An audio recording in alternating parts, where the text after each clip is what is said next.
I think it's all the more prudent to just not involve ourselves with confused people, because what that confusion does is it just brings a lot of chaos into your own life. And if confusion, I'm just talking from a woman perspective, if a confusion becomes a sort of disrespect towards your work, wherein you feel that you're being manipulated, there's like a lot of chaos in your own life which is being brought due to all of this confusion, and you see that a lot of her traumas or childhood wounds are just being now dumped upon you. There's like a lot of inconsistency in the way she acts and feels towards you in general, and you see that the center with which she's prioritizing the relationship is more from a selfishness center and not from building something great, building something of value together in this world. Probably a hard stance needs to be taken on from your end, that is it the type of relationship or the person I would want to invest my life into moving forward. Because yo guys, namaskaram. So in today's video, I wanted to talk about basically understanding women, or Indian women to be precise, because I see that a lot of people make, let's say, very bold and weird claims at times without understanding that they themselves are humans. We think that women are these other species coming from some other planet, whereas in reality, they are just as human as we are. Now, what happens is, because a lot of us don't have, let's say, proper exposure from early childhood as to how to talk respectfully, and when we are in teenage, how can we just respectfully communicate with a woman, and then she becomes this whole other species of sorts, which is not the case. So just as we are dealing with a lot of contradictions, pressures of our parents, societal issues, identity clashes, a sort of burden which a man feels in their life, similarly a woman also has her own battles. But now this is where the twist comes, that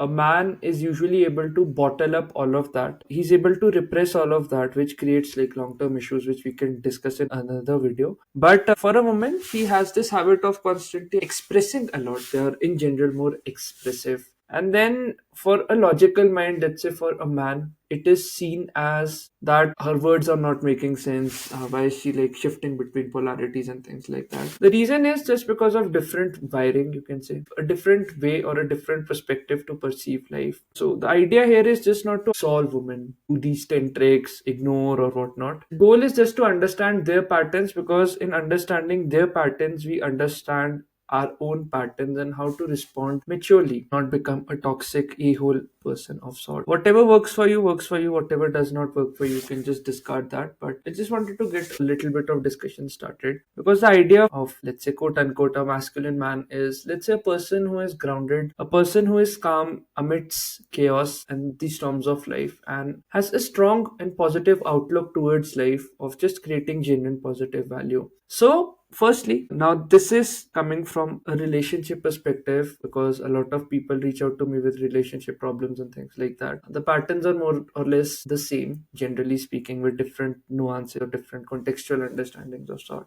So firstly, like whatever her mood swings are, doubts, and whatever her contradictions are on words, let's say when you enter a relationship with her, they always existed before you. It's not that suddenly these contradictions are coming like a burst. Maybe when you got into that relationship, those were hidden, or just because both of you wanted to get into a relationship, we just presented our best self without actually taking in the real consideration of our personalities. And I had done some detailed videos on daddy issues, you can check that out. But just to give a certain gist, all these confusions happen because we base our identity on the exterior contradictions that are prevalent in our society. So for her, like, her sense of worth comes from either society, the culture she's coming from, the family that might have trained her, and most importantly, the type of social media content that one is consuming. And in general, women have a conflict avoidant personality. They want to smoothen the waters out.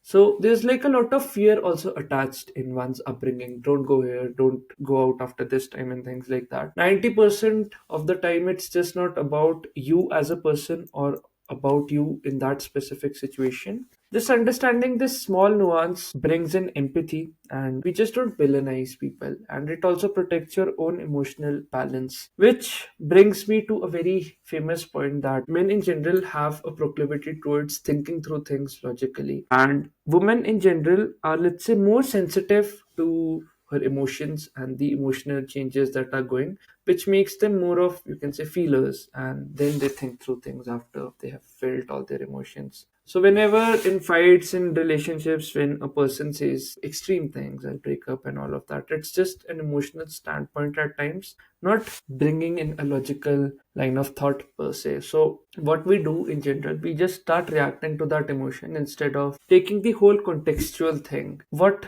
essentially all this confusion means is that she just wants to be validated and heard at certain times. At certain times, it's best to just step back. Now that depends on a case by case basis, but that's like a general idea. So we must just respond or understand the person, not the emotion. That is the content that she's blurting out. Which brings me to my next point, that since not a lot of people work on self awareness, confusion becomes like a default state. Now, this is just not for women, but just in general. Until and unless we are clear that what is it that we want from our lives, or let's say a broad level direction, I think it's all the more prudent to just not involve ourselves with confused people. Because what that confusion does is it just brings a lot of chaos into your own life. And if confusion, I'm just talking from a woman perspective, if a confusion becomes a sort of disrespect towards your work, wherein you feel that you're being manipulated, there's like a lot of chaos in your own life, which is being brought due to all of this confusion. And you see that a lot of her traumas or childhood wounds are just being now dumped upon you. There's like a lot of inconsistency in the way she acts and feels towards you in general. And you see that the center with which she's prioritizing the relationship is more from a selfishness center and not from building something great, building something of value together in this world. Probably a hard stance needs to be taken on from your end, that is it the type of relationship or the person I would want to invest my life into moving forward. Because see, there's like an opportunity cost. The more time you're investing with a confused person, the more time you're losing out on, let's say, getting to know a person who might be more compatible with your personality type, who might be more stable. So just understanding that is it the right time to walk away and when is it the right time to stay is also of utmost importance. Not creating a lot of drama and fuss about certain things, not creating a lot of theatrics about this whole situation, just quietly and decisively that these are like certain decisions I feel for protecting my own mental health. Which brings me to my next point, is that whenever you want to go into relationships, or whenever, even if you're into a relationship, just act from that center of abundance. Keep in this reality that there are close to 4 billion other people on this planet. If I just talk from an opposite gender perspective, if things don't work out, we don't want to be very desperate, clingy, and over explain a lot of things. We don't want to beg a lot, convince people to stay in our lives, wait that now her mood would be fixed when she'll be out of her past. We just don't want to over invest. We just want to genuinely, respectfully move out when we know that things are not working out and we are just wasting a lot of our lives. If a lot of women keep you as a backup option, please just respectfully move on, because we are not here to be backups of people. We are here to be the first option of a person who wants to choose us, and then we'll also make that choice to choose that person as the first option. And one more thing, let's say whenever we are talking with certain women and things like that, I have also seen a lot of people that they are unable to set proper boundaries. I've done a detailed video on this, but just to give a small gist, boundary basically means that whatever her chaos is, it's not my responsibility. My responsibility is to just fix my own chaos and bring my best self. Of course, there might be a little bit fights happening, but fight should not be the default state of, let's say, any relationship or any woman that you want to get into a relationship with. You just need to heal and protect your own boundaries and prioritize your own mental health, because if a lot of things are coming between your work, not helping you function with an optimal state of life, then it just spills over on a lot of things, which makes you weak in the long term. And I've also seen that the more clearer a man is, the more it is appreciated among a lot of women, because clarity is this one thing which a lot of women appreciate. When, let's say, a person is all over the place, when she's very chaotic, if you just come in with that perspective that I understand how is it that you really feel, but this is what I'm doing, this is where I want to go, then that brings a sort of stability into that relationship. People who are very clear that what is the type of life they want to lead, I think those are the only sorts of people who should enter into relationships. Because if we are entering into relationships with a lot of traumas, with a lot of need for validation and things like that, it just creates a bad experience, and then we judge things from that bad experiences per se. Now, of course, I'm not talking about playboys and things like that whose aim is to just subtly manipulate, increase body count and whatnot. That we can discuss on a separate video. But essentially, like, after a point, life demands maturity, and the more peace you bring in the long term, the more better it is for your mental health, emotional health, and spiritual well-being. If we enter into relationships from that perspective that someone should validate us, we would get into patterns wherein we're just over explaining everything. This makes us seem insecure, wherein a person who is just seeking approval of the other gender, and then that eventually makes a woman lose respect for her man. Which brings me to my next point, is that always focus on actions, both of yourself and of others. Because actions never lie. Let's say if a person talks a lot about being with you in their tough times and things like that, being very empathetic and things like that, but if her actions are not mirroring her words, probably the beliefs that they have are somewhat different. So always just observe actions of people.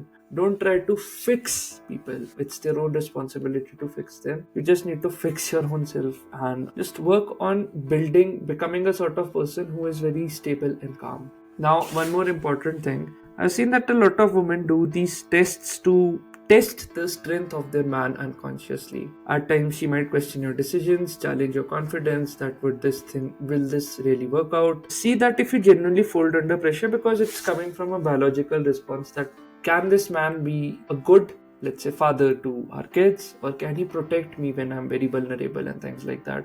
To just see if you're being reactive and not. So just let them pass, be very ineffective, because a man who is driven by his purpose and mission all the time, he's very attractive.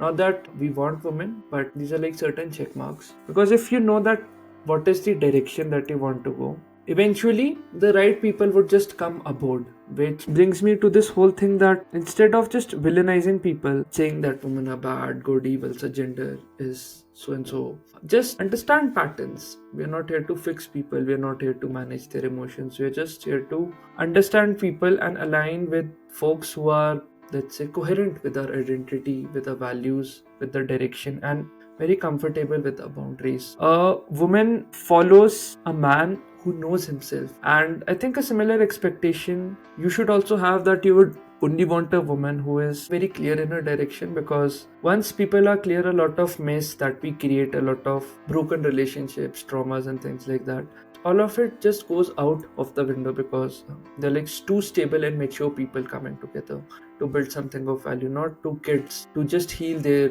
father wounds, mother wounds, and things like that. Just remain grounded in your clarity and work on becoming self-aware. I think that's the most important thing. But probably I think this was one video which I wanted to do from a relationships perspective. Let me know what type of videos you would be interested in watching. Do write in the comment section that what type of work you have done, and probably I'll catch you in the next video. Stay awesome. Just write what weaknesses you have broken, what work you have done. So yeah, until then, this is Debu Ki Dastak signing off. Cheers.